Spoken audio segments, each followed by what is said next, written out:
வணக்கம் மக்களே, நம்ம சிக்கன் 65 தாங்க பார்க்க போகிறோம். அதுக்காக 1/2 kg சிக்கன் எடுத்து க்ளீன் பண்ணி லெக் பீஸ்லாம் கட் பண்ணி வச்சாச்சுங்க. அது கூட 1 ஸ்பூன் இஞ்சி பூண்டு விழுது சேர்த்துக்கிறேன், 1 ஸ்பூன் தயிர் சேர்த்துக்கிறேன். தயிர் வந்து நம்ம சிக்கனை ரொம்ப சாஃப்ட்னஸ் பண்ணி கொடுக்கும்.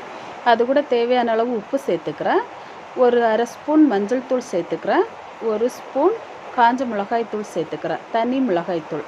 அது கூட ஒரு 2 டேபிள் ஸ்பூன் ஃபுல்லாக ஹோம்மேட் 65 மசாலா அது சேர்த்துக்கிறேன். அது 65 மசாலாவுக்கு இன்னும் தனி வீடியோ கொடுக்குறாங்க உங்களுக்கு. அது கூட 1 ஸ்பூன் பச்சரிசி மாவு, 1 ஸ்பூன் கார்ன்ஃப்ளவர் மாவு ரெண்டையும் கலந்து வச்சு சரிசமாக அது சேர்த்துக்கிறேன்.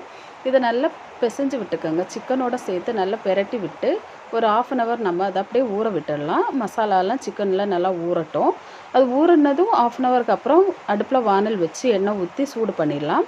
சூடான எண்ணெயில் 65 சிக்கன் பீஸை அப்படியே போட்டு அப்படியே வேக விட்டு நல்லா பெரட்டி எடுத்தோன்னா, அது கூட லைட்டாக கொஞ்சமாக கருவேப்பிலையும் தூவி விட்டு எடுத்தோன்னா அந்த ஃப்ளேவர் ரொம்ப நல்லாயிருக்குங்க. நம்ம வீடியோஸ் எல்லாமே சின்ன பிள்ளைங்க கூட பார்த்து செய்கிற அளவுக்கு ரொம்ப சிம்பிளாக தாங்க இருக்கும்.